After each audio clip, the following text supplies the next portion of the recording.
কুড়িগ্রামের তীব্র লোডশেডিং ও বিদ্যুৎ বৈষম্য, নেস্কোর সামনে ছাত্রশক্তির প্রতিবাদ। পল্লী বিদ্যুৎ জিএম ইঞ্জিনিয়ার মোহাম্মদ ফারবেজ বলেন, ধৈর্য ধরুন, শীঘ্রই সংকট কাটবে। আমাদের স্টাফ রিপোর্টার হাসান মাহমুদ জয় কুড়িগ্রাম থেকে পাঠানো তথ্যচিত্রে থাকছে বিস্তারিত। নৈসর্গিক সৌন্দর্য ও সীমান্তবর্তী জেলা কুড়িগ্রামে দীর্ঘদিন ধরে চলা তীব্র গরমের মধ্যে ভয়াবহ লোডশেডিং ও বিদ্যুৎ বিভ্রান্তি জনজীবন বিপর্যস্ত হয়ে পড়েছে। শহরের তুলনায় গ্রাম ও ইউনিয়ন পর্যায়ে বিদ্যুৎ সরবরাহ চরম বৈষম্য, দীর্ঘ সময় বিদ্যুৎ না থাকার কারণে সাধারণ মানুষের ভোগান্তি চরমে পৌঁছেছে। এই পরিস্থিতিতে বিদ্যুৎ সংকট নিরসন ও সব অঞ্চলে সুষম বিদ্যুৎ সরবরাহ দাবিতে নেস্কো কার্যালয়ে গিয়ে কর্মকর্তাদের সাথে কথা বলেছেন জাতীয় ছাত্রশক্তির নেতাকর্মীরা।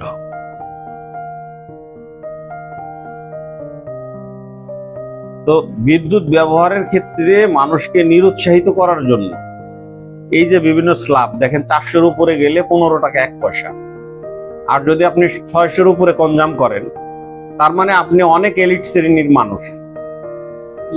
বিদ্যুৎ কনজামশন দিয়ে কি ধরা হয়? কোনো একটা দেশ শিল্পে তখনই উন্নত হয় যখন ওই দেশ বিদ্যুতে স্বয়ংসম্পূর্ণ হয়। আর যখন আপনি বেশি বিদ্যুৎ কনজামশন করছেন তাহলে নিশ্চয়ই আপনি অনেক হায়ার লেভেলের মানুষ।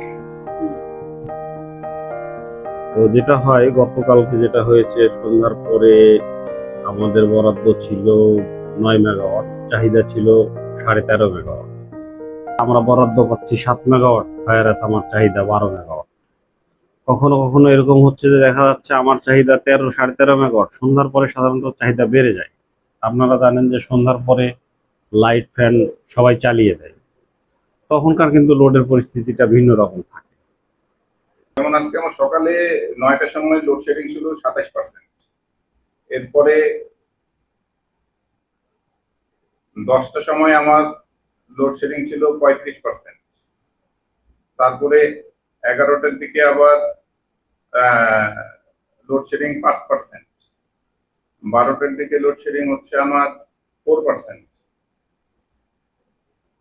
এখন আবার একটা সময় লোডশেডিং 20%। এটা তো আসলে আপ ডাউন করে, এটা আমরা গরম বেশি থাকলে তো আমি ফ্যান গুলো চালিয়ে রাখি, দিনের বেলায় ফ্যান গুলো চালানো হয়, যে ঘরে যে অবস্থান করছে, তখন কনজামটা বেড়ে যায়। আর এট এ টাইমে কিন্তু বাড়ে, যখন আপনার গরম লাগছে ঠিক সেই সময় কিন্তু আমারও গরম লাগছে, বুঝতে পারছেন? এই কারণেই ডিমান্ডটা বাড়ে। তো ডিমান্ড অনুযায়ী আমাদেরকে যে বরাদ্দ দেয়, আমাদেরকে বরাদ্দ দেয় গ্রিড থেকে, কুড়িগ্রাম গ্রিড থেকে। আমরা সেই বরাদ্দর আলোকেই রেশনিং করি। যে বিভিন্ন জায়গায়, মানে আমরা যেটা সোশ্যাল মিডিয়ার থেকে জানি, এক্স্যাক্টলি আমরা গ্রিড থেকেও প্রপার এই তথ্য পাই না যে আসলে প্রবলেমটা কোথায়। ওনারাও বলতে পারেন না। ওনারা বলে যে এখন বরাদ্দ এই আছে, আপনার বরাদ্দ এত, এই বরাদ্দ দিয়ে চালাতে হবে। দেখেন যে বৈশ্বিক উষ্ণতা আগে কিন্তু এত ছিল না, আগে মানুষের সহন ক্ষমতার মধ্যেই থাকতো। কিন্তু বৈশ্বিক উষ্ণতা যখন বেড়ে গেছে, আগে দেখেন মানুষের কয়টা বাড়িতে এসি লাগানো ছিল? আপনি আপনার দেখা মতো বলেন যে শহরে খুব বেশি হলে 10টা বাড়িতে এসি লাগানো ছিল। এখন যার একটু সামর্থ্য আছে সে কিন্তু বাসায় এসি লাগিয়ে দিচ্ছে।